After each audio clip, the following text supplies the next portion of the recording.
Hello बच्चों, कैसे हैं आप सभी लोग। आप सभी का स्वागत है हमारे यूट्यूब चैनल अल्फा इंस्टीट्यूट में। तो बच्चों, आज की क्लास में हम करने वाले हैं सब्जेक्टिव क्वेश्चन, यानी कि जो भी आपके बोर्ड एग्जाम में 2010 से 23 तक, कितने तक, 2010 से लेके, ठीक है, 2023 तक जितने भी आपके बोर्ड एग्जाम में, ठीक है, कितना, जितने भी क्या होते हैं आपके बोर्ड एग्जाम में सब्जेक्टिव क्वेश्चन आते हैं 1 नंबर में, ठीक है, कितने नंबर में, 1 नंबर में जो क्वेश्चन आते हैं, आज उसी की क्लास होगी। तो फटाफट सारे बच्चे लिंक को शेयर कर दे, ताकि जितने भी बच्चे अभी तक क्लास में ज्वाइन नहीं हुए हैं वो भी आ जाए, फिर हम लोग क्लास को स्टार्ट करें, ठीक है। और क्लास को पूरी देखनी है, बीच बीच में जो बातें करने लग जाते हो ना, वो नहीं करना है। अगर अच्छे नंबर से या टॉप करना चाहते हो तो, या फिर 50 नंबर, 50, 55, 60 लाना चाहते हो तो वैसे ही क्लास में बातें करते जाओ और एग्जाम पास आ जाएगा, ठीक है। तो चलो क्वेश्चन की तरफ। सबसे पहला क्वेश्चन है, वृषण के 2 कार्य लिखिए, ठीक है। ये वृषण जो होता है इसके कार्य क्या होते हैं, ठीक है। तो आप सभी को पता है ये जो टेस्टिस है, ठीक है, ये टेस्टिस है, ये पुरुष का, ठीक है, मेल का, ठीक है, मेल का क्या है, प्राथमिक अंग है। क्या है, मेल का प्राथमिक अंग होता है, ठीक है। क्या है, मेल का प्राथमिक अंग होता है। इसमें क्या होता है, वृषण हार्मोन्स भी स्रावित होता है, ठीक है। क्या होता है, वृषण हार्मोन्स भी स्रावित होता है। और हार्मोन के साथ साथ ये शुक्राणु निर्माण की क्रिया भी, या शुक्राणु का निर्माण भी इसी वृषण के अंदर होता है ना। तो कार्य क्या होते हैं, तो सबसे पहला क्या लिखोगे, नर लैंगिक हार्मोन यानी कि टेस्टोस्टेरोन का स्रावण करना। ये जो वृषण होते हैं, नर में जो लैंगिक हार्मोन होते हैं यानी कि टेस्टोस्टेरोन जो हार्मोन्स होते हैं, इनका ये क्या करते हैं, स्रावण करते हैं। दूसरा, नर युग्मक यानी शुक्राणु का निर्माण करना है, ठीक है। अब ये पाए कहाँ जाते हैं, तो देखो जो मेल का रिप्रोडक्शन जनन तंत्र होता है, ठीक है, एक पुरुष का जो जनन तंत्र होता है वो श्रोणि भाग में पाया जाता है। चाहे एक महिला का जनन तंत्र हो और एक पुरुष का जनन तंत्र है, वो उदर गुहा के नीचे जो श्रोणि भाग होता है वहां पे हमारे रिप्रोडक्टिव ऑर्गन प्रेजेंट होते हैं, ठीक है। और इस वृषण का तापमान जो होता है, अगर हमारे बॉडी का तापमान 30 डिग्री सेल्सियस 37 डिग्री सेल्सियस होता है, तो इसका बॉडी के टेम्परेचर से 2 से 2.5 डिग्री सेल्सियस किसी किसी बुक में दिया रहता है, कहीं कहीं आपके 2 से 3 डिग्री सेल्सियस भी दिया रहता है। तो बात एक ही है, तो कितना होना चाहिए, हमारे बॉडी के टेम्परेचर से 2 से 2.5 डिग्री सेल्सियस कम होना चाहिए, या 2 से 3 डिग्री सेल्सियस कम होगा, तब जाके यहाँ पे शुक्रजनन की यानी कि शुक्राणु निर्माण की क्रिया होगी, ठीक है, ओके। तो ये आपसे क्वेश्चन आएगा, तो आप इसको अच्छे से लिखना। नेक्स्ट क्वेश्चन, सर्टोली कोशिका पर टिप्पणी लिखिए। सर्टोली कोशिका, ठीक है। तो ये जो सर्टोली कोशिका होती है, सर्टोली कोशिका पाई जाती है वृषण के अंदर, ठीक है। इसी के अंदर क्या होती है, वृषण जो होता है, वृषण के अंदर क्या पाई जाती है, सर्टोली कोशिका। सर्टोली कोशिका, सर्टोली कोशिका का कार्य होता है शुक्राणु को पोषण करना, यानी कि जैसे ही शुक्रजनन की क्रिया होती है, तो शुक्रजनन की क्रिया के द्वारा जब शुक्राणु निर्माण यानी कि स्पर्म का निर्माण हो जाता है, तो उसकी कुछ इस प्रकार की संरचना होती है। जैसे ही शुक्राणु निर्माण होता है, ठीक है, स्पर्मेटिड का निर्माण होता है, कुछ इस प्रकार की संरचना होती है। और इसी में वृषण के अंदर होती है सर्टोली कोशिका, जिसमें जो शुक्राणु का जो सिर होता है उसी में धस जाता है, जिससे उसे पोषण मिलने के बाद वो चेंज हो जाता है, कुछ इसकी ये आकृति हो जाती है, ठीक है, इस आकृति में ये चेंज हो जाता है, ओके। तो कार्य क्या होते हैं, वृषण की शुक्र नलिकाओं में आलंबन कोशिकाएं या सर्टोली कोशिकाएं परिवर्धनशील शुक्राणु को कोशिकाओं को पोषण प्रदान करती है। यानी कि जो परिवर्धनशील जो स्पर्मेटिड होता है, जब वो शुक्राणु में परिवर्तित होता है, उसी टाइम ये सर्टोली कोशिकाएं उसको पोषण देती है, जिससे कि वो किसमें, शुक्राणु सेल्स में चेंज हो जाए, ठीक है। तो या आप क्या बोलोगे, पोषण देने का कार्य, इनका कार्य ही है पोषण देना। क्या है, इनका कार्य क्या है, पोषण देना। किसको पोषण देना भाई, इस फॉर्म को पोषण देना, ठीक है। बताओ, आया समझ में। देखो सब चीज वही है, आप बहुत अच्छे से पढ़ चुके हो, कोई ऐसी चीज नहीं कि जो आपके सामने नई खुली है जो आपको नहीं समझ में आ रहा, ठीक है। तो आप इसको बहुत अच्छे से समझ चुके हो, बहुत अच्छे से पढ़ भी चुके हो। अब अगर आपको समझ में नहीं आ रहा है तो उसका कहीं ना कहीं कमी आप में है कि आपने जो आपको पढ़ाया गया है, जो आपको बताया गया, मानो आपने यहाँ पे नहीं पढ़ा हो, मेरे से नहीं पढ़े, लेकिन आपके स्कूल में तो पढ़ाया गया होगा। स्कूल में नहीं पढ़ाया होगा तो आपने ऑफलाइन कोचिंग करते होंगे, ऑफलाइन कोचिंग में भी तो पढ़ाया होगा, ठीक है। क्योंकि अब किसी भी कोचिंग में आप जाओगे, आपके 50 यानी कि आधा से ज्यादा सिलेबस खत्म हो चुका है। और ये वाला जो आपका क्वेश्चन है मानव जनन से, तो हर एक स्कूल में, हर एक कोचिंग में, चाहे ऑनलाइन चाहे ऑफलाइन चाहे स्कूल हो, हर में आपका ये चैप्टर खत्म हो गया होगा और सारे बच्चे आप पढ़े भी होंगे, ठीक है। तो अगर दिक्कत आ रही है, नहीं समझ में आ रही है, तो इसको रिवीजन करो, पढ़ो अच्छे से, तभी समझ में आएगा। नेक्स्ट, लीडिंग कोशिकाओं द्वारा संश्लेषित व स्रावित वृषण हार्मोन का नाम लिखिए।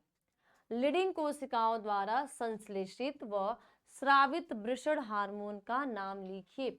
वृषण की लीडिंग कोशिकाएं टेस्टोस्टेरोन हार्मोन, ठीक है। तो देखो, जो वृषण की जो लीडिंग कोशिकाएं होती है, वृषण के अंदर जो अंतराली कोशिकाएं होती हैं उनमें कुछ गैपिंग होते हैं, उन्हीं में पाई जाती है बेटा लीडिंग कोशिकाएं। ये लीडिंग कोशिकाएं क्या करती हैं, टेस्टोस्टेरोन हार्मोन का स्रावण करती हैं, जो नर के सहायक जनन अंगों तथा द्वितीयक लैंगिक लक्षणों के विकास में सहायक होते हैं, ठीक है।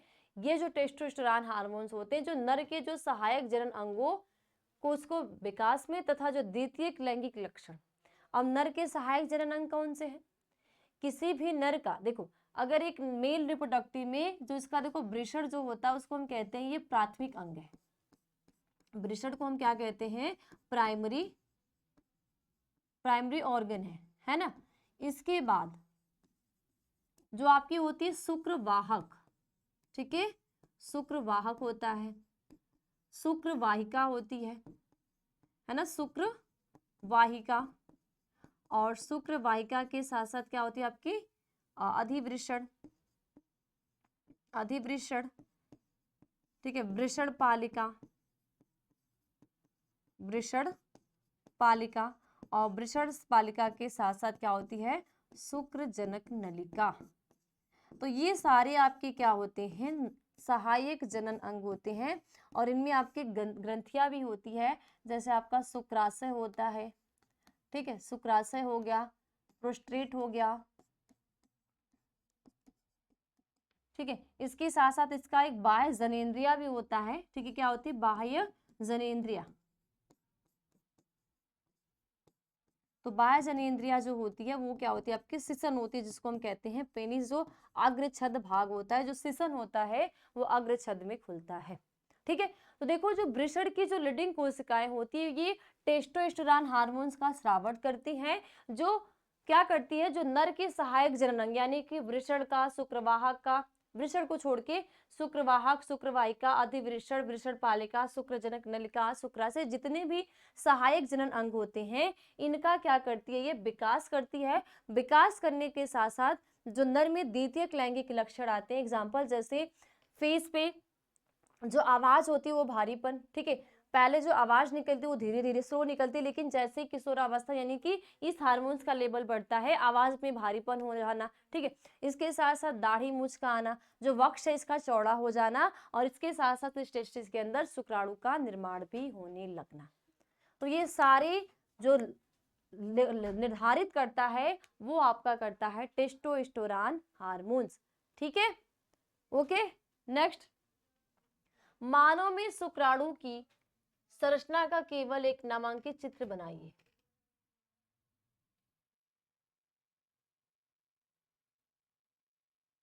सॉरी, यहाँ पे शुक्राणु नहीं होगा, ठीक है, मानव में अंडाणु की, ठीक है, किसके यहाँ पे होगा, अंडाणु की संरचना का केवल एक नामांकित चित्र बनाइए। यानी कि जो ओवरी के अंदर, ठीक है, ये जो मादा जनन तंत्र है, ठीक है, ये क्या है, मादा जनन तंत्र जो है, इस मादा जनन तंत्र को हम बोलते हैं कि ये उल्टी नाशपाती के आकार का होता है। जैसे नाशपाती होती है तो उल्टी नाशपाती जब हम रखेंगे तो उस उल्टी नाशपाती के आकार का जो महिला का क्या होता है, जनन तंत्र होता है, वो होते हैं, ठीक है। अब देखो, यहाँ पे कीप होता है, इसी कीप में झिल्ली भी होते हैं और यहीं पे 2 अंडाशय होते हैं। तो इसी अंडाशय के अंदर अंडाणु का क्या होता है, निर्माण होता है। ठीक है, तो यहाँ पे सिर्फ आपसे क्या पूछ रहा है कि मानव में शुक्राणु की संरचना का अंडाणु की संरचना का केवल एक नामांकित चित्र बनाइए, यानी कि आपको डायग्राम बना के उसको नामांकित करना है। देखो, तो ये जो मानव का जो अंडाणु होता है, इसके कितने लेयर्स होते हैं?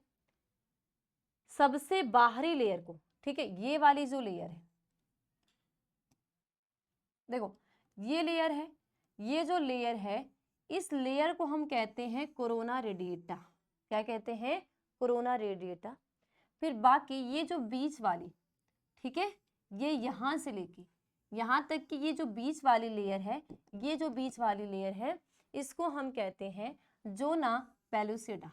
ठीक है, इसके बाद ये बीच वाला जो भाग होता है, इस बीच वाले भाग को कहते हैं कोशिका द्रव्य, और कोशिका द्रव्य के साथ साथ यहाँ पे पाए जाते हैं केंद्रक, और केंद्रक के अंदर होते हैं क्रोमोसोम, और क्रोमोसोम यानी गुणसूत्र में होते हैं डीएनए। ठीक है, तो आपको ये संरचना आपको दिख रही है ना, तो ये क्या है, गुणसूत्र है, और इसमें क्या होगा, एक्स एक्स ही होगा, क्योंकि ये अंडाणु मानव के एक की संरचना है, तो एक्स में कौन से गुणसूत्र होते हैं बेटा, एक्स एक्स ही होते हैं। ठीक है, इसके बाद इसी में पीतक कला होते हैं। ठीक है, और यहीं पे कुछ भाग होते हैं, साइड साइड में होते हैं, इनको हम कहते हैं पीतक कला। तो ये मानव अंडाणु का क्या होता है, संरचना होता है। अब देखो, जैसे ही निषेचन की क्रिया होती है, तो जो स्पर्म होती है उनके अंदर क्या होते हैं, एंजाइम्स होते हैं। जो इनका जो एक्रोसोम होता है, जो टोपीनुमा संरचना होता है, वो एंजाइम को स्रावित करता है। उसी एंजाइम के हेल्प से वो इस कोरोना रेडिएटा में घुस जाते हैं। मानो ये क्या कर रहे हैं, ठीक है, इसको मैं रब कर रही हूँ। मानो निषेचन से पहले क्या होता है, यहाँ पे कुछ पीछे ही रहते हैं और कुछ क्या होते हैं, घुस जाते हैं, और मानो ये क्या हुआ, कोरोना रेडिएटा में घुसता है, और कोरोना रेडिएटा में घुसने के बाद जैसे यहाँ पे आता है, यहाँ प्रवेश करता है, तो ये जो न्यूक्लियस होता है और इसका जो न्यूक्लियस होता है, दोनों आपस में संलयित हो जाते हैं, और संलयित होने के बाद क्या बन जाता है, जाइगोट। तो इसमें गुणसूत्र एक्स एक्स होते हैं, और इसका जो गुणसूत्र क्या होता है, एक्स वाई होता है। अब इन्हीं में क्या होता है, आदान प्रदान। अगर इसका तो दोनों का एक्स एक्स ही है, अगर ये अपना एक्स देगा और ये भी एक्स देगी तो लड़की, और अगर ये स्पर्म का अगर वाई गुणसूत्र संलयित हुआ, ठीक है, और इसका एक्स, तो क्या हो जाएगा, लड़का। ठीक है, तो हमेशा निषेचन के बाद तक ये कोरोना रेडिएटा तो खत्म हो जाती है, लेकिन निषेचन होने के बाद जाइगोट बनने तक ये जोना पेलुसिडा रहती है। इसके साथ साथ जो समसूत्री विभाजन होता है, तब तक भी ये जोना पेलुसिडा की जो लेयर होती है वो बनी ही रहती है। ठीक है, ओके, नेक्स्ट, तुम्बिका संकीर्णन पथ संधि का मादा जनन नाल में क्या महत्व है? तुम्बिका जो संकीर्णन पथ होता है और संधि का जो मादा जनन नाल में क्या महत्व होता है, वो देखो। तो जो तुम्बिका संकीर्णन पथ होता है, वो संधि का जो मादा जनन नाल में महत्व जो होता है, तो फैलोपियन नलिका के तुम्बिका और संकीर्णन पथ संधि स्थान पर अंडाणु का शुक्राणु से निषेचन होता है। संधि पे, मध्य पे, देखो मानो ये तो आपका ओवरी वाला पार्ट है, इस पार्ट को हम छोड़ते हैं। ठीक है, यहां से आपकी क्या निकलती है, जो नली, तो ये बेटा थोड़ा सा क्या होता है, पतला होता है ना, और पतला से होने के बाद ये थोड़ा सा क्या हो जाता है, चौड़ा हो जाता है। ओके, और चौड़ा होने के बाद ये आगे से जाके चौड़ा, और यहाँ पे झिल्ली यानी कि कीप नुमा यहाँ पे क्या बन जाती है, संरचना बन जाती है। ठीक है, तो इसी परसंधि यानी कि यही बीच में क्या होता है, अंडाणु और शुक्राणु का क्या होता है, निषेचन की क्रिया। ठीक है, तो तुम्बिका संकीर्णन पथ संधि का मादा जनन नाल से क्या महत्व है, तो आपका आंसर होगा फैलोपियन नलिका के तुम्बिका यानी कि संकीर्णन पथ संधि स्थान पर अंडाणु का शुक्राणु से निषेचन होता है। क्या होता है, एक का स्पर्म के साथ फर्टिलाइजेशन या फ्यूजन या संलयन होता है। ठीक है, नेक्स्ट, शुक्राणु जनन का क्या अर्थ है? अगला क्वेश्चन है, शुक्राणु जनन का क्या अर्थ है?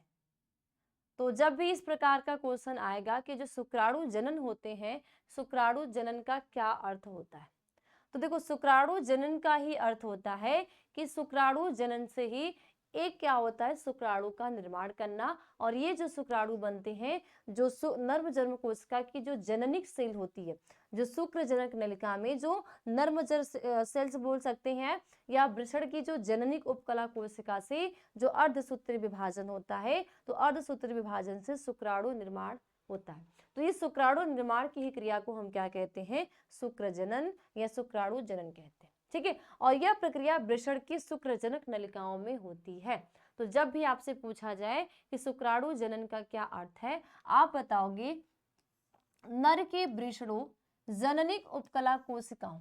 ठीक है, जो नर का क्या है, ये टेस्टिस है, और इसके अंदर जो जननिक क्या है, उपकला कोशिकाएं। तो जननी उपकला कोशिकाओं से अर्धसूत्री विभाजन यानी कि 2n है, ये जो सेल्स है 2n, तो ये वापस में टूट जाएंगे n में, और फिर से वापस से टूटेंगे n में। तो 2 बार अर्धसूत्री विभाजन होता है। तो अर्धसूत्री विभाजन के द्वारा शुक्राणु निर्माण की क्रिया को ही शुक्रजनन या शुक्राणु जनन कहते हैं, और यह प्रक्रिया वृषण की शुक्रजनक नलिका में होती है। ठीक है, कहाँ होगी, जो वृषण की जो शुक्रजनक नलिका होती है वहां पे ये क्रिया संपन्न होती है। अगला, फर्टिलाइजिन तथा एंटी फर्टिलाइजिन प्रक्रिया पर टिप्पणी कीजिए। फर्टिलाइजिन तथा एंटी फर्टिलाइजिन की जो प्रोसेस होती है उस पर आपको क्या करना है, टिप्पणी लिखना है। तो देखो, ये जो निषेचन की अवस्था होती है ना, तो निषेचन के पूर्व अंडाणु से फर्टिलाइजिन का स्रावण करता है। देखो, जैसे ही क्या होता है, एग और स्पर्म का मिलन होने वाला ही होता है, संलेत होने ही वाले होते हैं, तो निषेचन से पहले ही जो एग सेल्स होती है वो क्या करती है, फर्टिलाइजिन का स्रावण करती है। ठीक है, और ये शुक्राणु की सतह पर एंटी फर्टिलाइजिन नामक ग्राही से क्रिया करता है, और जिसके फलस्वरूप दोनों में आसंजन हो जाता है। देखो, ये मानो क्या है, मेल गैमेट, ये इसका क्या है, अंडाणु है। अभी दोनों आपस में क्या हुए, संलयित नहीं हुए, इनमें अभी क्या है, फर्टिलाइजेशन बाकी है। फर्टिलाइजेशन है वो क्या है, बाकी है। ठीक है, तो जैसे ये दोनों आपस में संलयित होने ही वाले होते हैं, तो ये जो अंडाणु होता है ये क्या स्रावित करती है, फर्टिलाइजिन नामक पदार्थ को स्रावित करती है। किसके द्वारा, अंडाणु के द्वारा फर्टिलाइजिन नामक पदार्थ स्रावित होता है। और ये फर्टिलाइजिन नामक जो पदार्थ होता है ये जब कहाँ जाता है, शुक्राणु की सतह पे जाता है। ठीक है, यानी कि जो शुक्राणु की सतह पे जाता है तो ये कार्य चेंज हो जाता है। जैसे ही सतह पे जाता है तो ये शुक्राणु की सतह पे होती है एंटी फर्टिलाइजिन। ठीक है, क्या होती है, एंटी फर्टिलाइजिन ग्राही होती है। तो उसी एंटी फर्टिलाइजिन नामक ग्राही से क्रिया करता है, जिससे दोनों के बन में आसंजन हो जाता है। ठीक है, और जैसे ही आसंजन हो जाता है तो निषेचन की क्रिया पूर्ण हो जाती है। ठीक है, अगला, शिशु जन्म के बाद कौन सा हार्मोन दुग्ध मुक्त करता है, उसका स्रोत बताइए। जैसे ही प्रसव की क्रिया होती है तो प्रसव के बाद एक स्वस्थ शिशु का, एक स्वस्थ बेबी का जन्म होता है, तो कौन सा, और प्रसव के बाद तुरंत क्या होता है, दुग्ध निर्माण, यानी कि जो माँ का स्तन होता है उनसे क्या निकलता है, दुग्ध स्राव होता है। तो वो जो दुग्ध स्राव होता है वो कौन से हार्मोन्स की वजह से होता है, या कौन सा हार्मोन जो होता है कि जब तक अगर कोई भी लेडीज प्रेग्नेंट है तब तक दुग्ध स्रावण नहीं हो रहा है, या जब तक उसकी एक बेबी को जन्म दे रही है तब तक नहीं हो रहा है, लेकिन जैसे एक बेबी का जन्म हो रहा है, प्रसव हो रहा है, वैसे ही महिला के स्तन से क्या होने लगते हैं, दुग्ध का स्रावण होने लगता है। तो ऐसा कौन सा हार्मोन्स है, तो देखो, शिशु के जन्म के बाद प्रोलैक्टिन हार्मोन दुग्ध स्रावित करता है, और यह पीयूष ग्रंथि के अग्रपिंड से स्रावित होता है। देखो, ध्यान देना, दो चीज आपको नजर आ रही है। ये एक तो जो मास्टर ग्लैंड है, ठीक है, मास्टर ग्लैंड में जो हमारी क्या है, GnRH, ठीक है, तो ये जो मास्टर ग्लैंड है, जो पीयूष ग्रंथि, यही क्या करती है, FSH और LH का स्रावण करती है, जिससे कि एक मानव के अंदर किशोरावस्था से वो जनन स्तर में, ठीक है, जनन अवस्था में आते हैं, और जनन अवस्था से उनमें युग्मक का निर्माण होता है। युग्मक का निर्माण से एक नई संतति का जन्म होता है। अब जैसे एक नए बेबी का जन्म हो रहा है, तो ये हमारी जो पीयूष ग्रंथि होती है, पीयूष ग्रंथि का जो अग्रपिंड ही होता है, वो क्या करता है, प्रोलैक्टिन हार्मोन्स का स्रावण करता है। जैसे ही प्रोलैक्टिन हार्मोन्स का स्रावण होता है, महिला के स्तन से क्या होता है, दुग्ध यानी कि मिल्क स्रावित होता है। ठीक है, अगला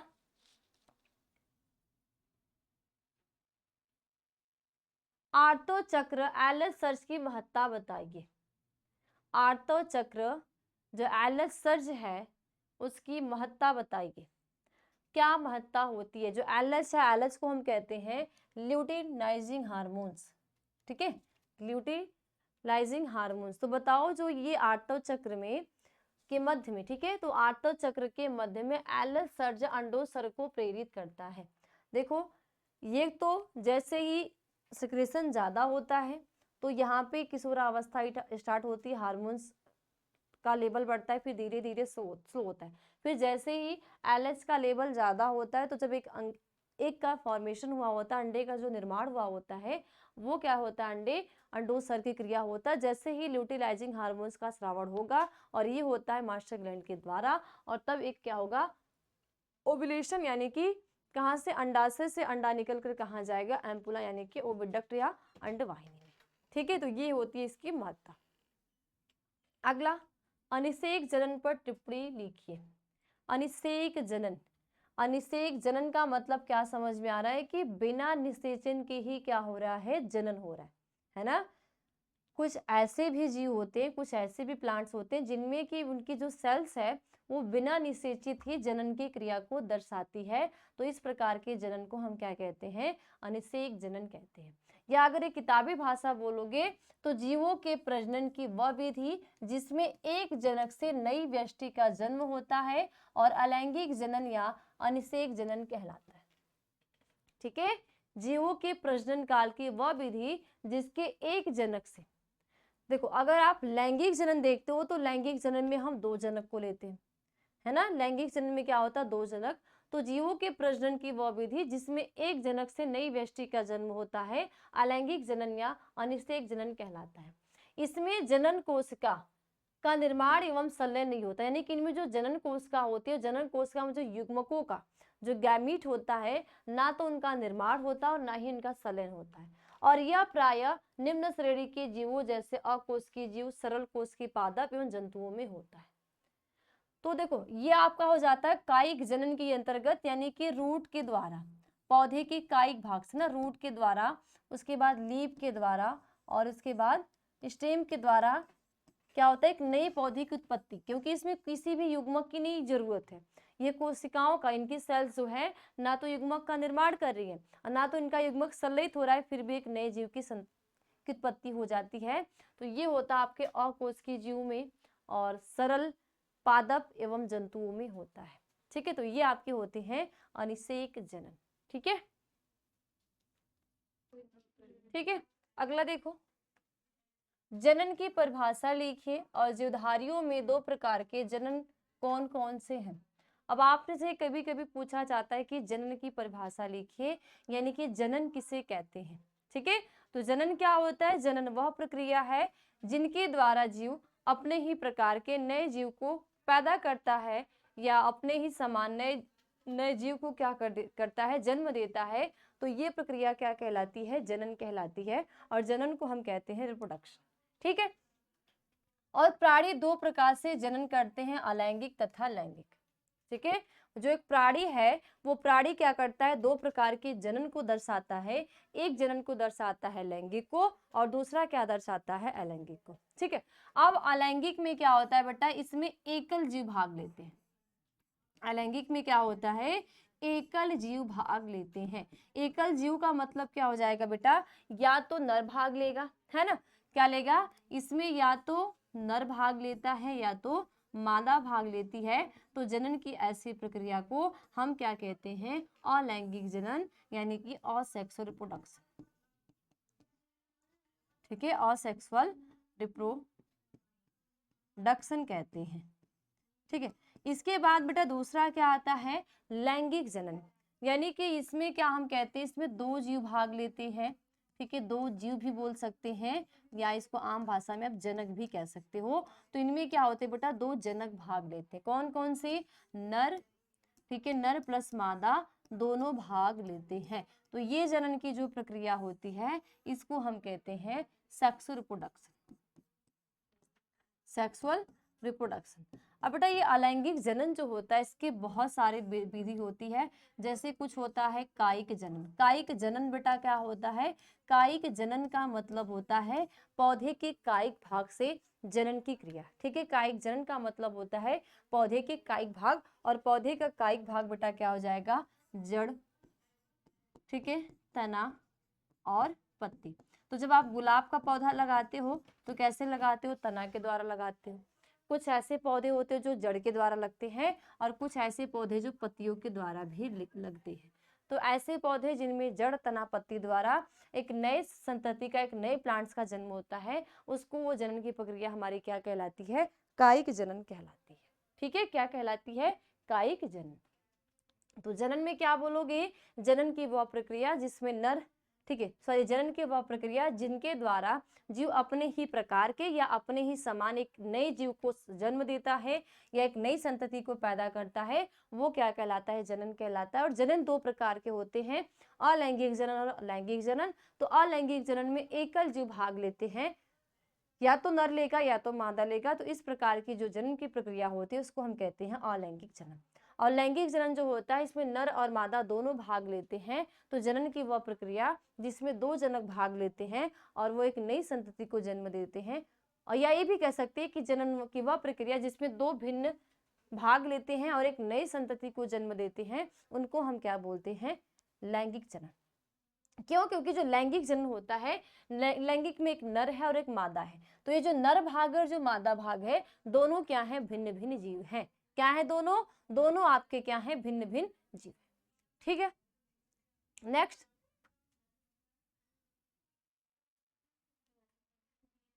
अब आता है स्त्रियों में यौन आरंभ से आप क्या समझते हैं, है ना। जो एक स्त्री है, स्त्री में जो यौन आरंभ आती है जिसको आप कहते हैं किशोरावस्था, तो किशोरावस्था से क्या समझते हैं वो आपको यहाँ पे समझाना है, ठीक है। तो देखो, मादाओं में भी जब मादा जनन अंग अपना कार्य करना आरंभ करते हैं तभी यौन आरंभ होता है। यानी कि एक महिला है या एक फीमेल है, जब उसके जनन अंग होते हैं, ठीक है, जनन अंग क्या होता है, उसका अंडाशय जो होता है, अंडवाहिनी होता है, गर्भाशय होता है, सारे इसके जनन अंग होते हैं। और प्राथमिक जनन जो अंग होता है वो क्या होता है, अंडाशय होता है। तो जब ये क्या करने लगते हैं, अपना कार्य करना आरंभ कर देते हैं, तभी यौन आरंभ भी होता है। और यह प्रायः 11 से 14 वर्ष की आयु में होता है, ठीक है। लगभग कितने वर्ष की आयु में होगा, 11 से 14 वर्ष की आयु में होता है, ठीक है। और स्त्रियों में एक मादा जनन चक्र होता है जिसकी अवधि लगभग 28 दिन का होता है। और इन 28 दिनों में स्त्रियों में जननांगों की रचना तथा कार्यों में अनेक परिवर्तन होते हैं। जो 28 दिन का एक साइकिल होती है, 28 दिन का एक चक्र होता है, इनमें जो एक महिला है उसका जो जननांग होता है, उस जननांगों में की रचना में भी और उसके कार्य में भी बहुत ज्यादा चेंज होते हैं या परिवर्तन होते हैं। और इसी परिवर्तन को हम कहते हैं आर्तव चक्र, ठीक है। आर्तव चक्र का नियम अंडाशय द्वारा स्रावित हार्मोन द्वारा होता है, ठीक है। अभी आर्तव चक्र का जो नियमन होता है, ठीक है, क्या होगा, जो नियमन होता है वो अंडाशय के द्वारा स्रावित हार्मोन्स के द्वारा होता है, ठीक है, जिनका श्रम नियमन पीयूष ग्रंथि द्वारा स्रावित गोनाडोट्रोपिन द्वारा होता है, जिसको बोलते हैं GnRH, गोनाडोट्रोपिन रिलीजिंग हार्मोन्स, ठीक है। इनके कारण ही स्त्रियों में गौण लैंगिक लक्षण प्रदर्शित होते हैं। साथ साथ इन्हीं के कारण ही जो हार्मोन स्रावित होते हैं, इन्हीं हार्मोन्स की वजह से जो एक महिला में द्वितीयक लैंगिक गौण लक्षण यानी कि स्तनों का विकास होना, ठीक है, स्तन का क्या होना, विकास होना, आवाज में मधुरता आना, ठीक है, क्या होगा, आवाज में मधुरता आना, और इसके साथ साथ इसके जो जननांगों का विकसित होना और इनके जो जननांगों में मादा युग्मक का क्या होना, निर्माण होना, यही क्रिया क्या कहलाती है, यौनारंभ कहलाती है, ठीक है। अगला, शुक्राणु जनन एवं अंड जनन के बीच अंतर स्पष्ट करें। अब सोचो, एक नंबर में आपको दोनों के अंतर बताने होते हैं कि शुक्राणु जनन और अंड जनन के बीच में क्या करें, अंतर स्पष्ट करें। ठीक है, तो देखो एक तरफ होगा शुक्राणु जनन और एक तरफ क्या लिखेंगे, अंड जनन। ठीक है, देखो वृषण में शुक्राणु की क्रिया शुक्राणु जनन कहलाती है। ठीक है, वृषण में जो शुक्राणु की क्रिया होती है वो क्रिया क्या कहलाती है, शुक्राणु जनन कहलाती है, और ये अनेकों की संख्या में निर्मित होती है। ठीक है, कहाँ पे, वृषण में शुक्राणु की क्रिया क्या कहलाती है, यानी कि जो टेस्टिस है उसमें शुक्राणु बनने की जो क्रिया होगी वो कहलाती है शुक्राणु जनन, और इनमें अनेक संख्या में निर्मित होते हैं, यानी कि जो इसमें शुक्राणु का निर्माण होता है ये बहुत सारे संख्या में निर्माण होता है। ठीक है, फिर आता है अंडाशय में अंडाणु निर्माण की क्रिया। तो अंडाशय में अंडाणु निर्माण की क्रिया अंड जनन कहलाती है, यानी अंडाशय के अंदर अगर एग बनेगा, अंडाणु का निर्माण होगा, तो वो क्रिया क्या कहलाती है, अंड जनन कहलाती है, और ये केवल एक ही निर्माण होता है। देखो ये होगा वृषण के अंदर, ठीक है, क्या निर्माण होगा, शुक्राणु। ठीक है, और इनकी संख्या कितनी होगी, अनेक होगी, यानी कि मिलियन की संख्या में होती है। ठीक है, और ये जो क्रिया होती है अंडाशय में, ठीक है, और अंडाशय में निर्माण क्या होगा, अंडाणु का, तो ये क्रिया क्या कहलाएगी, अंडजनन। और होता कितना है, तो ये होता है आपका निर्माण कितना होगा, एक। ठीक है, 1 एग। ओके, क्लियर, तो ये लिखने हैं। नेक्स्ट, निम्नलिखित का विस्तारित रूप लिखिए। कभी कभी बेटा आप सभी से एक नंबर में इसका फुल फॉर्म पूछा जाता है। ठीक है, कभी कभी आप सभी के बोर्ड एग्जाम में कुछ ऐसे टॉपिक दे दिए जाते हैं जिसके आपसे फुल फॉर्म पूछा जाता है कि इसके फुल नेम क्या होते हैं। ठीक है, तो क्या क्या बेटा, पहला है IUD, दूसरा है MTP, तीसरा है IVF, और चौथा है ICSI, और पांचवा है IUI। देखो अब IUD का फुल फॉर्म इंग्लिश में क्या होता है, इंट्रा यूटेराइन डिवाइस। ठीक है, क्या होता है, इंट्रा यूटेराइन डिवाइस। हिंदी में कहते हैं अंतःगर्भाशयी यंत्र। क्या बोलते हैं, अंतःगर्भाशयी यंत्र। ठीक है, अब ये अंतःगर्भाशयी यंत्र का मतलब होगा कि ये बेटा होगी एक गर्भ निरोधक। ठीक है, सॉरी, ये अंतःगर्भाशय यंत्र यानी कि ये गर्भाशय के अंदर एक यंत्र होगा जो रोपित किया जाता है।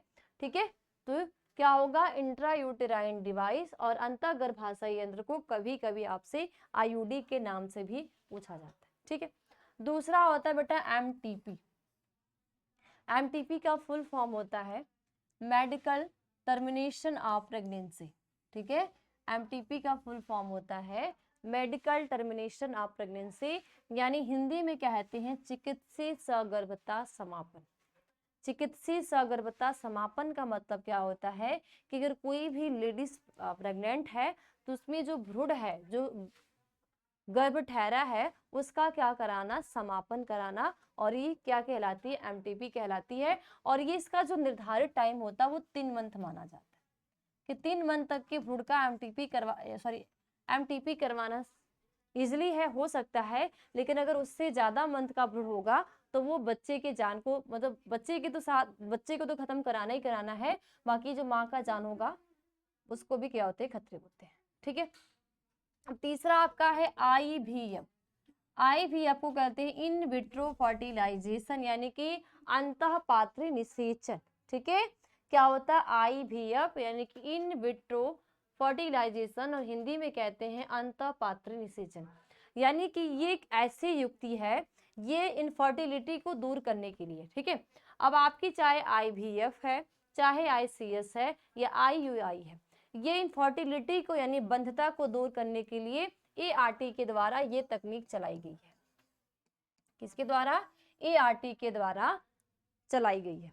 इनमें क्या होता है कि शरीर के बाहर जैसे अंडवाहिनी में निषेचन होता है, वही वातावरण शरीर के बाहर यानी कि लैब में और टेस्ट ट्यूब एक ट्यूब लेके उसमें फर्टिलाइजेशन अंडाणु शुक्राणु का किया जाता है।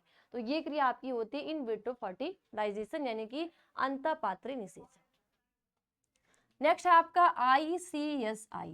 ICSI का फुल फॉर्म होता है इंट्रा साइटोप्लाज्मिक स्पर्म इंजेक्शन, यानी कि अंतःकोशिकी द्रवी शुक्राणु अंतःक्षेपण। यानी ये जो ICSI है ये भी इनफर्टिलिटी को दूर करने के लिए यानी बंध्यता को दूर करने के लिए की जाती है, और ये यूज होती है एक पुरुष में। यानी कि अगर एक कोई पुरुष है उसका जो स्पर्म काउंट कम होगा, ठीक है, यानी कि जितना चाहिए एक लेडीज को प्रेग्नेंट होने के लिए तो वो कम होगा, या तो जो इसका स्पर्म होगा वो क्या होगा, वीक होगा। तो ऐसे व्यक्ति को क्या किया जाता है, दाता, ठीक है, दाता पुरुष से स्पर्म को लेके और लैब में ही महिला के अंडाणु से संलयित कराया जाता है, ठीक है। तो ये भी होते हैं ICSI, यानी कि हिंदी में कहते हैं अंतःकोशिकी द्रवी शुक्राणु अंतःक्षेपण, ठीक है। और इसमें क्या होता है, अंडाणु और शुक्राणु को, ठीक है, सीधे क्या किया जाता है, अंडाणु में प्रक्षेपित यानी इंजेक्ट कर दिया जाता है, ठीक। अब लास्ट आपका है IUI, इंट्रायूटेराइन इंसेमिनेशन, यानी कि अंतःगर्भाशयी शुक्राणु सेवन। ये भी पुरुष के अंदर ही यूज किया जाता है जब कहीं न कहीं उसके स्पर्म काउंट में या स्पर्म में वीकनेस या जो भी प्रॉब्लम्स है, अगर उसमें कहीं न कहीं दिक्कत होगी तो ये दोनों किस में यूज की जाती है, एक पुरुष के अंदर, ठीक है। अब ये भी क्या है, एक नए शिशु को जन्म देना, ठीक है। और ये IUD जो है और ये MTP जो है एक महिला में क्या की जाती है, यूज की जाती है। तो एक कभी कभी आपके बोर्ड एग्जाम में इसके फुल फॉर्म भी पूछे जाते हैं या इंग्लिश नाम देके इसका हिंदी नाम पूछा जाता है। तो आप इसको अच्छे से कुछ नोट करो या ना करो, लेकिन इसको अच्छे से जरूर नोट करके एक बार, दो बार, तीन बार, चार बार, जितने टाइम में आपको याद हो रहा है आप इसको अच्छे से याद करो, क्योंकि इसमें से 1 नंबर के क्वेश्चन आने ही आने हैं आपके, क्योंकि फुल फॉर्म जरूर पूछता है, ठीक है। अब वो आपके ऑब्जेक्टिव टाइप में पूछ दे या सब्जेक्टिव में पूछ दे या किसी भी तरीके से पूछ दे, लेकिन पूछता जरूर है। नेक्स्ट, सगर्भता का चिकित्सीय समापन से क्या अभिप्राय है, यानी कि सगर्भता यानी कि जो MTP है, तो इस MTP का चिकित्सीय समापन से क्या अभिप्राय है, क्या अभिप्राय है भाई बताइए। जब इस प्रकार का जब आपके बोर्ड एग्जाम में क्वेश्चन आएगा तो क्या लिखोगे आप बेटा, कि यह गर्भकाल के पूर्ण होने के पूर्व कुशल चिकित्सीय द्वारा शल्यक्रिया और औषधियां के प्रयोग द्वारा गर्भ समापन करता है और यह अवांछित गर्भधारण समाप्त करता है। यानी MTP का यूज कब किया जाता है, देखो MTP की भी सलाह वैसे नहीं दी जाती है, लेकिन बस किस कंडीशन में कि मान लो किसी का रेप हो गया, तो रेप के केसेस में रेप हुआ और जो गर्ल्स है या जो महिला है वो किसी भी कारणवश क्या हो गई, प्रेग्नेंट हो गई, तो उसके लिए MTP की सलाह डॉक्टर देते हैं, ठीक है। या अवांछित गर्भधारण यानी कि जितनी भी गर्भ निरोधक गोलियां हैं, जितने भी गर्भ निरोधक उपाय हैं और जितनी भी प्राकृतिक विधियां हैं, 2 कपल्स ने उन विधि का यूज किया, लेकिन फिर भी ना चाहते हुए अनचाहा गर्भ का ठहरना, ठीक है, अनचाहा क्या हो गया, गर्भ का ठहरना, तो इसके लिए MTP की जाती है, जिसको बोलते हैं मेडिकल टर्मिनेशन ऑफ प्रेगनेंसी, जिसमें एक शल्य क्रिया होती है। ये क्रिया जो होती है डॉक्टर के द्वारा की जाती है, और अगर ये कब किया जाएगा, जब वो 3 मंथ के लगभग का हो गया, ठीक है। लेकिन अगर मान लो 1 मंथ का, 2 मंथ का है, 1 मंथ तक का जो भ्रूण है उसको हम औषधि यानी कि जो मेडिसिन होती है उसको खा के भी वो ठीक समाप्त किया जा सकता है, ठीक। चलो नेक्स्ट, बंध्यता पर संक्षिप्त टिप्पणी लिखिए। बंध्यता का मतलब होता है इनफर्टिलिटी, ठीक है। बंध्यता का मतलब क्या होता है, इनफर्टिलिटी यानी कि ऐसी कमी, ठीक है। बंध्यता का मतलब क्या हो जाएगा, इनफर्टिलिटी। तो किसी व्यक्ति की वह अवस्था जो इसे प्राकृतिक रूप से जनन करने से रोकता हो, बंध्यता कहलाता है ना। किसी व्यक्ति की वो अवस्था, अब वो ये जो इनफर्टिलिटी है, जरूरी नहीं है कि ये इनफर्टिलिटी सिर्फ महिला में है, या जरूरी नहीं है कि ये इनफर्टिलिटी जो बंध्यता है सिर्फ पुरुष में है। ये जो इनफर्टिलिटी है, ये जो बंध्यता है, ये पुरुष और महिला दोनों में हो सकती है, ठीक है। तो इसमें क्या होता है कि अगर कोई भी कपल्स है, ठीक है, कोई भी एक महिला पुरुष है, वो एक संतान उत्पत्ति करना चाहते हैं, और बाकी जितने भी चाहे प्राकृतिक विधि है ना, चाहे प्राकृतिक विधि है, चाहे जितने भी मेडिसिन है, पिल्स है, जितने भी उपाय हैं वो सब यूज नहीं भी कर रहे हैं, फिर भी वो जो लेडीज है वो प्रेग्नेंट नहीं हो पा रही, तो इसका मतलब है कि चाहे महिला में चाहे पुरुष में कहीं ना कहीं कोई प्रॉब्लम है। अब वो प्रॉब्लम चाहे जन्मजात हो सकती है या मानसिक हो सकती है, ठीक है, या शारीरिक हो सकती है, लेकिन हो सकती है। तो इसी को हम बोलते हैं इनफर्टिलिटी। और इसी को दूर करने के लिए जो आपका क्या है, ICSI है, IUI है, IVF है ना, IUD, ये सारी जो तकनीक है ये क्या इसी के अंतर्गत आते हैं। ठीक है, अगला, किसी 4 यौन संचारित रोग के नाम और उनके कारक रोगाणुओं के साथ लिखें। किसी 4 यौन संचारित रोग के नाम लिखना है, ठीक है, और उनके जो कारक यानी कि जो रोगाणु है वो किसके कारण ये रोग होते हैं। तो बताइए किसके कारण होते हैं, बताइए। तो देखो, पहला है यौन संचारित रोग, ठीक है, तो पहला होता है एड्स, जिसको ह्यूमन इम्यूनोडिफिशियेंसी वायरस, ठीक है, यानी कि इनका जो ये डीएनए होगा, ठीक है, क्या होगा, डीएनए होगा,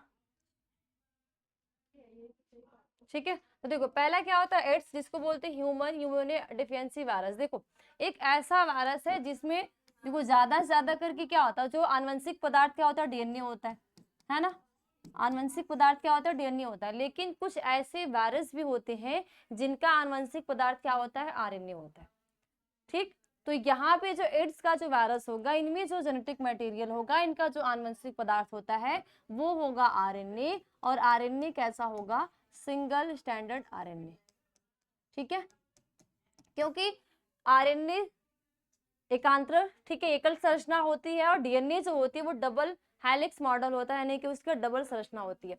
और जैसे आप डीएनए को देखोगे तो कुछ आपके इस प्रकार की संरचना है ना, और यहाँ से कुछ यहाँ पे चली आती, यहाँ पे होता है 3' और यहाँ पे हो जाता है 5', तो यहाँ पे ये आके कहाँ से खुलेगी, ये 5' और ये 3' में चेंज हो जाती है।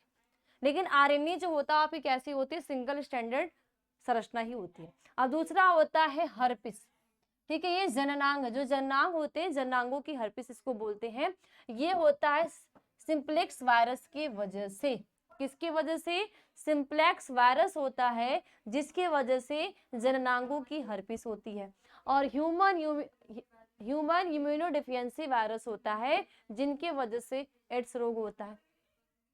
ये जो सिफिलिस रोग है ना, ये सिफिलिस है, ये होता है आपका ट्रोपोनेमा पैलिडम बैक्टीरिया से, है ना। देखो आपके जननांग की जो हर्पिस है और जो एड्स रोग है ये आपके है वायरस जनित रोग, क्या है आपके, वायरस जनित रोग। और यहाँ पे जो आपके सिफिलिस है और जो गोनेरिया है ये आपके हैं बैक्टीरिया जनित रोग। तो अगर आपसे कभी पूछा जाए कि दो वायरस जनित रोग के नाम बताइए और 2 बैक्टीरिया जनित रोग के नाम बताइए, तो आप क्या बताओगे कि देखो एड्स और जो हर्पिस होते हैं ये वायरस जनित रोग होते हैं, और जो सिफिलिस और गोनेरिया होते हैं ये आपके क्या होते हैं, बैक्टीरिया जनित रोग होते हैं, यानी कि ये आपके होते हैं बैक्टीरिया से और ये होते हैं आपके वायरस से। तो ये जो सिफिलिस होगा ये ट्रोपोनेमा पैलिडम बैक्टीरिया से होता है, और ये जो गोनेरिया होता है ये किससे, निसेरिया गोनेरी बैक्टीरिया से होता है, ठीक है, ओके। नेक्स्ट, संलग्नता को परिभाषित करें। देखो संलग्नता क्या होता है, संलग्नता देखने के लिए आप जो ब्लड ABO ब्लड ग्रुप की जो वंशागति होती है उसमें आपको बहुत ही अच्छे से दिखाई देती है। देखो 2 होमोलॉगस गुणसूत्रों के धागों को एक दूसरे के साथ जुड़ने की घटना संलग्नता कहलाती है। यानी कि जो 2 होमोलॉगस जो गुणसूत्र होते हैं तो उन गुणसूत्र के जो धागे, क्योंकि देखो क्रोमोसोम है, ये गुणसूत्र है, तो इस गुणसूत्र में क्या होते हैं, क्रोमैटिन होते हैं, ठीक है, क्रोमैटिन एक धागे नुमा संरचना होती है, यही गुणसूत्र के रूप में चेंज हो जाते हैं, ठीक है। तो ये क्या होते हैं, एक दूसरे के साथ जुड़ने की घटना को हम क्या कहते हैं, संलग्नता कहते हैं। क्या कहते हैं, एक दूसरे के साथ ये जुड़ेगा तो ये जुड़ने का जो क्रम होगा वो क्या कहलाएगा, संलग्नता कहलाता है, ठीक है। नेक्स्ट, मेंडल ने अपने प्रयोग के लिए मटर का चयन क्यों किया। अब मेंडल जी है, ठीक है, मेंडल जी को हम क्या कहते हैं, आनुवंशिकी के पिता, ठीक है। जो मंडल जी हैं, मंडल जी को हम कहते हैं कि हमारे क्या है, आनुवंशिकी के पिता है, यानी कि जितने भी आनुवंशिक का सिद्धांत है, आनुवंशिक गुणों की जो लक्षण, यानी कि आनुवंशिक से रिलेटेड जितने भी सिद्धांत होते हैं या भिन्नता या जो गुण एक पीढ़ी से दूसरी पीढ़ी में जाते हैं, इनका जो सिद्धांत ये जो सारे दिए हैं, ये कौन दिए हैं, मंडल जी ने दिए हैं। तो सबसे पहले जो मंडल जी थे, बॉटनिकल गार्डन, यानी वो जहां उनका आवास था वहां पे क्या था, बोटानिकल गार्डन था। तो उस बोटानिकल गार्डन में ऐसा नहीं, देखो कहीं भी अगर आपके आसपास बोटानिकल गार्डन होगा, ठीक है, तो जरूरी नहीं कि उसमें एक ही प्लांट्स हो या एक ही जाति की प्लांट्स होते हैं। अगर मान लो मटर है तो मटर की भी प्लांट्स की जाति अलग अलग होती है, ठीक है। तो मंडल जी ने क्या किया था, अपने एक ऐसे पौधे का चुनाव किया था कि जो कम, जिसमें टाइम भी कम लगे और उसके जो लक्षण होते हैं वो अगली पीढ़ी में बहुत ही जल्दी दिख भी जाए। तो इसीलिए मंडल जी ने क्या किया था, अपने प्रयोग के लिए मटर के पौधे को चुना, क्योंकि ये वार्षिक होते हैं। अब मटर के पौधे क्या होते हैं बेटा, वार्षिक होते हैं, यानी कि वार्षिक का मतलब हर एक साल में एक बार लगाए जाते हैं। वो कब लगता है, जब आपका आता है नवंबर, ठीक है, नवंबर दिसंबर का जब टाइम आता है तब मटर उगाई जाती है। तो जैसे नवंबर दिसंबर आता है, 2 मंथ में वो फल लग जाते हैं, तैयार हो जाते हैं, 2 मंथ में इसके रिजल्ट आते हैं, फिर वापस से जब उसकी अगली पीढ़ी उसी को लगाएंगे तो उसके लक्षण बहुत अच्छे से शो कर जाते हैं, ठीक। तो देखो मेंडल ने अपने प्रयोगों के लिए मटर के पौधों को चुना, क्योंकि ये क्या थे, वार्षिक थे और इसमें कई विपरीत लक्षण पाए जाते हैं तथा इसका देखभाल करना आसान होता है। तो रीजन यही था कि सबसे बड़ी चीज क्या था, वार्षिक था। वार्षिक है तो इसके, क्योंकि आनुवंशिक का सिद्धांत दे रहे, एक पीढ़ी से दूसरी पीढ़ी में जाने वाले लक्षण को बता रहे हैं, तो 1 साल के अंदर ये सारी चीज पता लग जाएगी। इसके साथ साथ इसके कई विपरीत लक्षण होते हैं और आप सभी को पता है कि मंडल ने अपने प्रयोग में 7 विपर्यासी लक्षण को लिया था। कितने को, 7 विपर्यासी लक्षण को लिया था। और ये वार्षिक पौधे होने के साथ साथ कम टाइम, और इनके देखभाल भी जो होता है, देखभाल भी करना बहुत आसान होता है, कम टाइम में इनके क्या हो जाते हैं, देखभाल हो जाते हैं, ठीक है। तो बस यही रीजन था, वरना और भी कोई पौधा लेते तो उसमें बहुत ज्यादा टाइम लगता, और बहुत ज्यादा जब टाइम लगता तो वो जो इसके लक्षण आने में उसमें भी समय लगता, ठीक है। बस रीजन यही था। नेक्स्ट, टाइफाइड मियादी बुखार, ठीक है, टाइफाइड जिसको बोलते हैं मियादी बुखार, बीमारी का रोगजनक लक्षण के बारे में बताएं। अब जो टाइफाइड होता है ना, जो टाइफाइड मियादी बुखार होता है उसके रोगजनक के लक्षण के बारे में बताएं। देखो ये टाइफाइड जो बुखार एक आम फीवर है ना, और लगभग हर एक मौसम में हो जा रहा है। और जैसे आज टाइम का टाइम है, तो इस टाइम बहुत ज्यादा टाइफाइड लोगों को निकल, अगर थोड़ा सा बुखार आया, फीवर आया, 1-2 दिन मेडिसिन खा रहे हैं नॉर्मल जो खाते हैं, है ना, पैरासीटामोल नॉर्मल ले ली, नॉर्मल लेने के बाद अगर 1-2 दिन 3 नहीं रहा तो क्या पता चल रहा है कि टाइफाइड हो गया। तो टाइफाइड को हम क्या बोलते हैं, मियादी बुखार कहते हैं। तो टाइफाइड एक संक्रामक रोग है जो सल्मोनेला टाइफी नामक जीवाणु के कारण होता है। यानी कि टाइफाइड क्या है बेटा, आपके एक बैक्टीरिया जनित रोग है। अगर आपसे पूछा जाए कि टाइफाइड किस प्रकार का रोग है, आप बताओगे जो टाइफाइड होती है ये एक प्रकार का बैक्टीरिया जनित रोग है, यानी कि ये कौन से, सल्मोनेला टाइफी बैक्टीरिया नामक जीवाणु से होता है। लक्षण क्या होते हैं, इसमें सिर दर्द होता है, अमाशय दर्द के साथ साथ मानसिक तनाव होता है। अब इनमें जिस भी व्यक्ति को मान लो बुखार आ रहा है, बुखार के साथ साथ सर में दर्द हो रहा है, सर के साथ साथ जो अमाशय यानी कि पीठ में दर्द हो रहा है, और उसके साथ साथ जो मानसिक तनाव यानी कि जो हमारा ब्रेन है वो में तनाव मुक्त हो रहा है ना, मानसिक रूप से में तनाव महसूस हो रहा है, तो ये टाइफाइड के लक्षण होते हैं। अब इसके संक्रमण की विधि क्या होती है, देखो जो साल्मोनेला टाइफी नामक जीवाणु रोगी के मलमूत्र या रोगी के रक्त में पाया जाता है। अब ये जो संक्रमण की विधि क्या होती है कि ये कैसे फैलते हैं, तो जब जो साल्मोनेला टाइफी नामक जीवाणु होते हैं ये रोगी के मलमूत्र एवं रोगी के रक्त में पाए जाते हैं, ठीक है।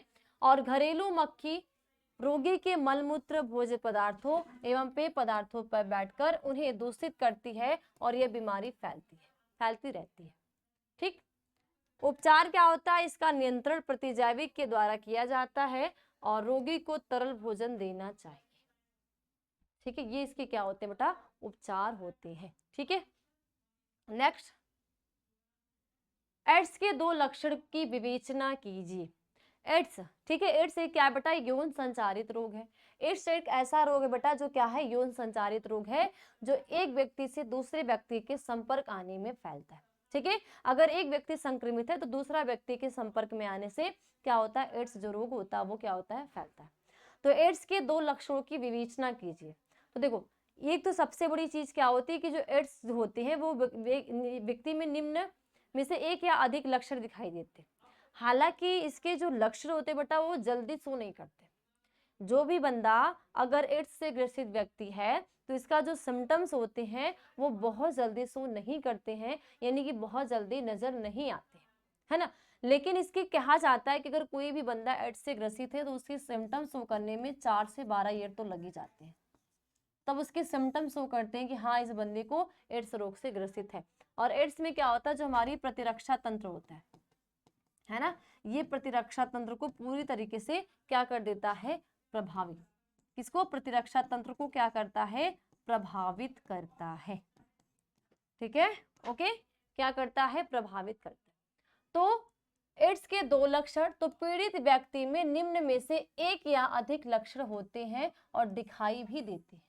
पहला क्या होता है बेटा, एक प्रकार का फेफड़े का रोग हो जाता है। अगर मानो कोई भी व्यक्ति है जिसको वो एड्स से ग्रसित है तो उसको एक प्रकार का जो फेफड़ा का रोग होता है ना, फेफड़ा यानी कि लंग्स में प्रॉब्लम हो जाती है, जिससे सांस लेने में, अगर लंग्स में प्रॉब्लम हुई तो या तो दमा का रोगी हुआ या तो सांस लेने में क्या हुई, दिक्कत हुई, तो क्या हो जाता है, फेफड़े का रोग हो जाता है, जिसको जो फेफड़ा वो काम ना कर रहा हो, जिसको हम बोलते हैं टीबी। ठीक है, इसके बाद दूसरा होता है त्वचा का कैंसर हो जाता है। दूसरे सिम्टम्स क्या, देखो जितने भी एड्स वाले व्यक्ति होते हैं उनके जो लक्षण होते हैं वो जल्दी शो नहीं करते, और वो जो लक्षण उनके होते हैं 1 या 2 से अधिक होते हैं। तो ये क्या होता है, एक प्रकार का फेफड़े का रोग हो जाता है, और दूसरा क्या है, त्वचा का कैंसर हो जाता है, यानी कि जो स्किन कैंसर होता है वो स्किन कैंसर हो जाता है। ठीक है, ओके, नेक्स्ट, जन्मजात रोग की परिभाषा दे। जन्मजात, देखो कुछ ऐसे रोग होते हैं जो जन्मजात होते हैं और कुछ ऐसे रोग जो होते हैं जन्मजात नहीं होते। तो जन्मजात रोग वे होते हैं, यानी कि वैसे रोग होंगे जो कि जन्म से, जैसे ही व्यक्ति का, बंदे का जन्म हुआ, एक शिशु का जन्म हुआ, तभी से वो रोग से ग्रसित है। तो ये जो जन्मजात रोग होते हैं बेटा वो जल्दी ठीक नहीं होते, है ना। एग्जाम्पल, तो वैसा रोग जो जन्म से ही हो जन्मजात रोग कहलाता है। यानी कि कुछ ऐसे रोग होते हैं जो जन्म से ही होते हैं, यानी कि जैसे एक शिशु का जन्म होता है तभी वो व्यक्ति उस रोग से ग्रसित हो जाता है। तो इस प्रकार का सॉरी, तो इस प्रकार का जो रोग होता है, ऐसे रोग को हम कहते हैं जन्मजात रोग। ठीक है, क्या कहते हैं, जन्मजात रोग। तो देखो, तो जन्मजात रोग जैसे क्या हो जाता है, अंधापन, क्या होता है दूसरा, बहरापन।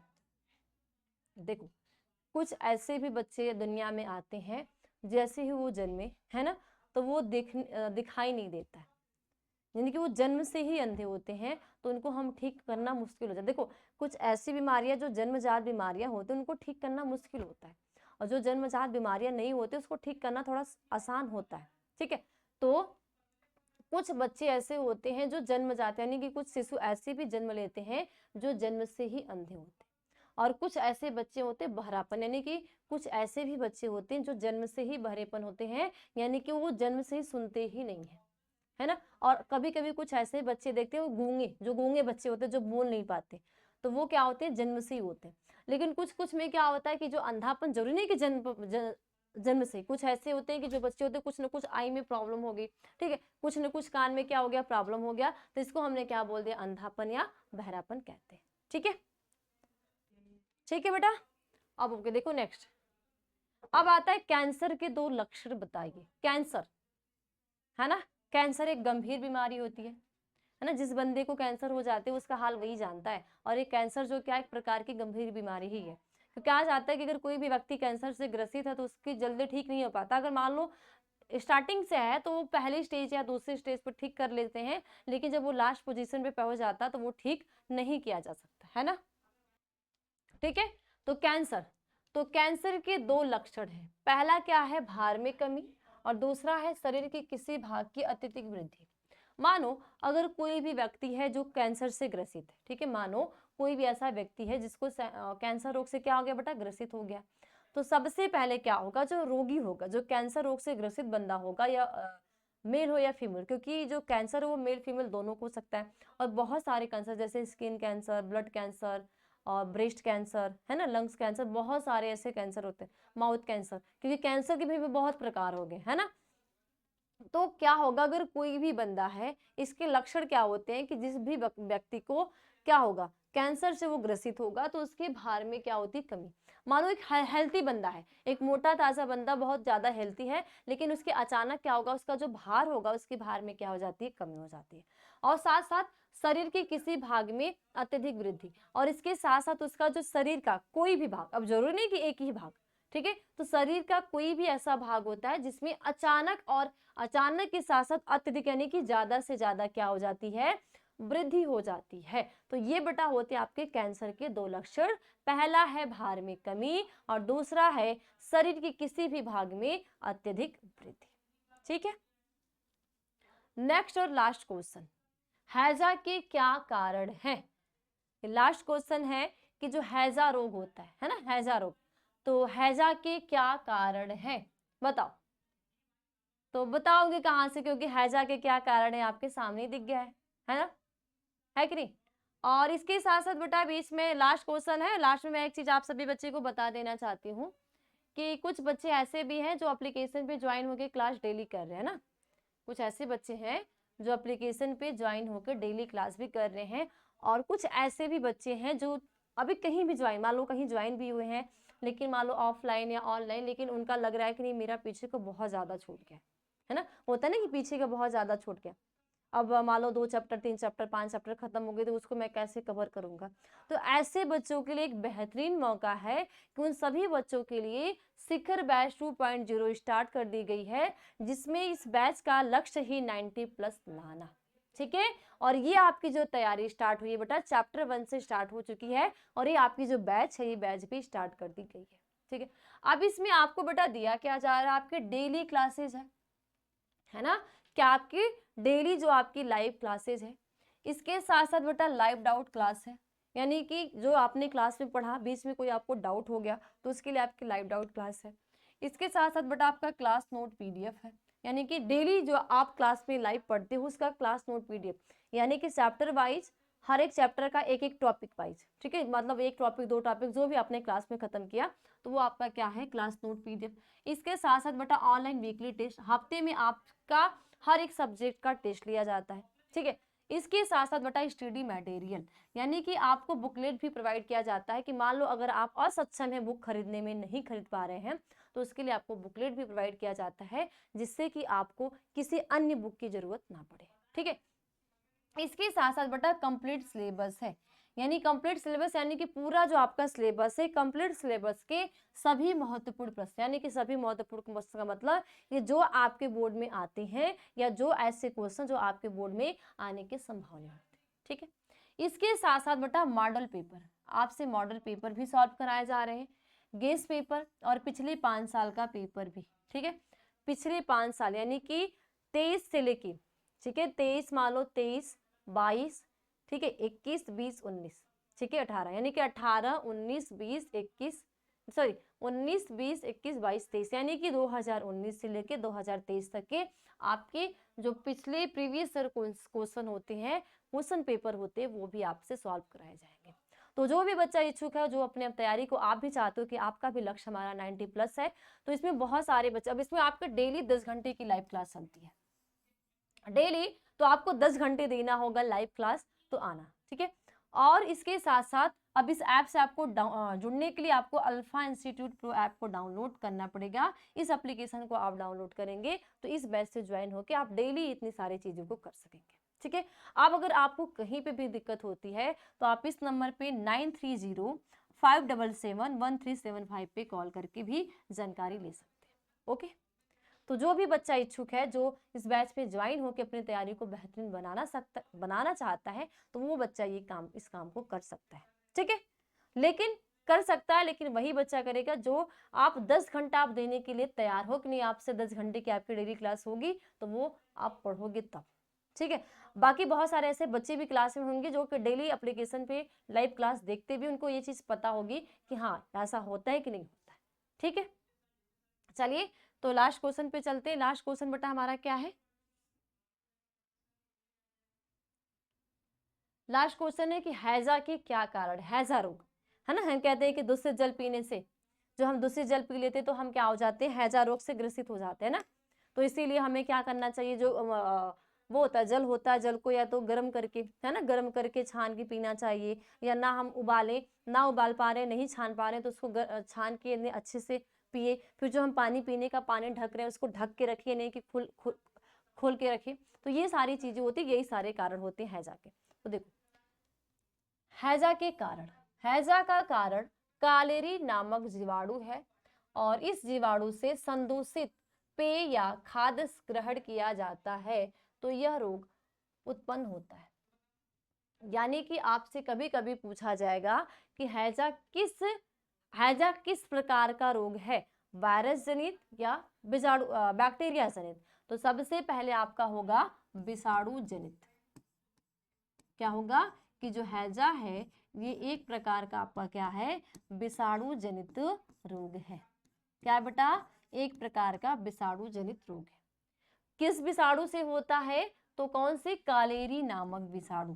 क्या है, कालेरी नामक विषाणु से व्यक्ति को हैजा रोग होता है। कैसे होगा कि ये जो कालेरी नामक जीवाणु होता है, इस जीवाणु में संदूषित पेय यानी कि जो दूषित, ठीक है, या तो दूषित पेय यानी कि जो दूषित भोजन होता है, सॉरी दूषित क्या होगा, खाद्य ग्रहण यानी कि दूषित भोजन, ठीक है, दूषित भोजन या दूषित भोजन के साथ साथ, ठीक है, दूषित भोजन या दूषित भोजन के साथ साथ दूषित पेय, यानी कि ये जो दूषित पेय यानी कि जो जल होगा, जो पीने वाला पदार्थ है, और जो भोजन होगा उसमें जो क्या होगा, कालेरी नामक जीवाणु पनपेंगे और उसी जल को हम पिएंगे, और उसी भोजन को जब हम क्या करते हैं, खाएंगे, तो व्यक्ति जो होता है वो हैजा रोग से ग्रसित हो जाता है। इसीलिए हमें जल को उबाल के और छान के पीने चाहिए। अब ऐसा नहीं कि उबाल रहे हो तो उसको गरम गरम ही पी लो, उबाल लो, उसको ठंडा कर लो, छन जाए, छानने के बाद उसको पूरे दिन एक बार उबाल लो, छान के रख लो और उसी को फिर पियो, ठीक है। और या तो जो खाद्य पदार्थ खाते हैं तो हम खुले चीजों का ना खाएं, ठीक है, जो हम खुले प्रकार की चीजें खाते हैं, जैसे मार्केट में जाते हैं, जो स्वीट वूट की दुकान होती है, इस पर बहुत ज्यादा मक्खियां बैठी होती है ना, वो चीज ढकी नहीं होती, उसका हम क्या कर लेते हैं, यूज कर लेते हैं, तो कहीं ना कहीं हमारे शरीर के लिए नुकसानदायक ही होता है। तो इन सब चीजों से हमें क्या करना चाहिए, बचना चाहिए, ठीक है। तो बस आज की क्लास में इतना ही, मिलते हैं अगली क्लास में, और अगली क्लास हमारी होगी ऐसे नए टॉपिक के साथ। तब तक आप सभी बच्चों का बहुत बहुत धन्यवाद, और आप सभी अपना अपना ख्याल रखिएगा। बाकी जो चीज़ें हैं, ये जितनी भी 25 क्वेश्चन, इसको एक बार आप जरूर रिवीजन करिएगा, ठीक है। चलिए।